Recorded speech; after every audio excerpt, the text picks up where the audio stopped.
wa. Ganito po nangyari. Si Teronya kasi nagsabi sa akin, sabi niya, miss ko na si Dade, ganyan.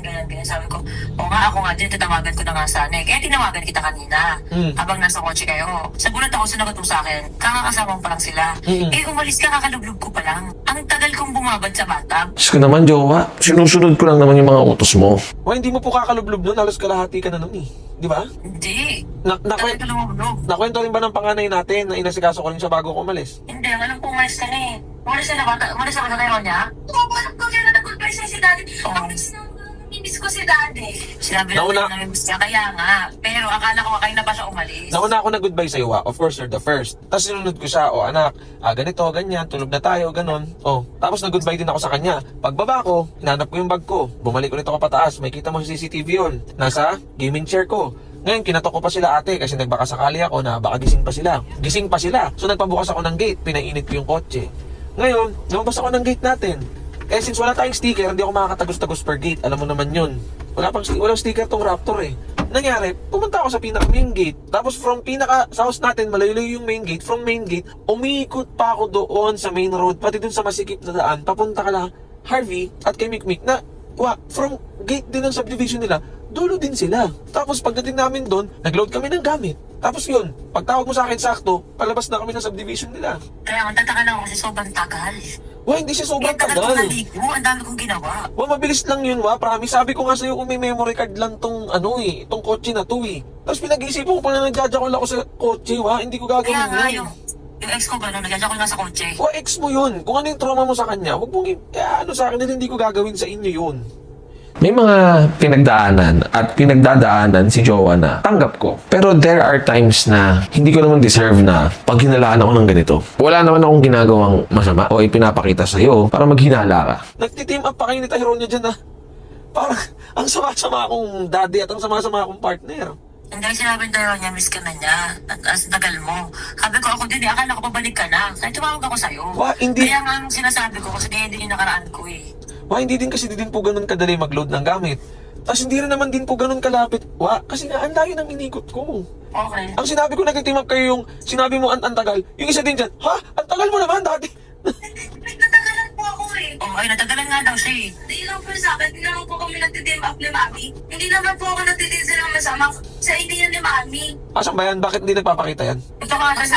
Ba't ka umakipag-tim up kay Mami? Miss ka lang naman namin tapos. Bakit galit kayo sa akin? Dati hindi kami galit. Nag-anahan ako sa'yo kasi ako galit ako. Hindi. Pinagtutuloy ni sinabi ko, Mami, I miss Daddy. Di ba ganun pa po ako? Yes. Kasi sa limit namin. Anak, ganito kasi yan Mami, tsaka anak, ganito yan. Siyempre namimiss niyo ako. Normal lang na matagal lang kayo sa oras kasi namimiss niyo yung taong mahal niyo. Na-appreciate ko na namimiss niyo ako, promise. Actually, masaya ako na namimiss niyo ako. Anak, sobrang masaya si Daddy na namimiss mo ako. Masaya ako na namimiss niyo ako. Pero gusto ko lang din pong sabihin sa inyong dalawa na hindi ako magloloko, hindi ko gagawin sa inyo yun. Wala naman ako. Kasi ang tagal mo. Anak, mabilis lang po ako. Siyempre hindi rin ganun kadali mag-load. Tsaka hindi rin ganun kalapit yung inikot ko. Okay, kay Mami ka mag-explain. Siya kasi sa ngayon. O, ikaw hindi ka galit? Hindi. Hindi ako gagaya sa mga ex mo Di ba sinabi ko sa'yo, yan ang wag mong gagawin sa akin. Pinakiusap ko sa'yo, huwag mo ikukumpara sa mga ex mo. Unang-una, ikaw nagrepresenta nito. Wala akong inopen na tutulungan ko si Mikay. Ikaw ang una nagtanong dito. At minake sure ko sa'yo, sure ka ba? Natutulong ako. Kasi anong oras na? Hindi, okay lang, sige. Ikaw mag-drive dito para malaman mo. Dapat talaga sinamahan mo ako Tama na kutob ko nito, sumama na lang kayong dalawa para makita ninyo Ang laki nitong sasakyan dumaan ako sa masikip na lugar. Wala akong dinaanan, hindi ako huminto. Hindi ko gagawin. Trauma mo nga ba't ko gagawin yung trauma mo? Trauma ko nga di ba? Hindi mo nga naiintindihan yun Exactly, so ba't ko nga gagawin yung trauma mo? Kung may trauma ka nga, ba't ko gagawin? Malay ko sa'yo, ba't nila ginawa? Sila yun, Sabi ko kasi huwag mo kinukumpara sa mga ex mo Never naman Kasi nga, trauma ko nga yun Hindi naiintindihan mo ko. Naiintindihan nga kita, Gusto ko lang din maintindihan mo yung point ko ngayon na hindi ko nga yung ginawa at hindi ko gagawin.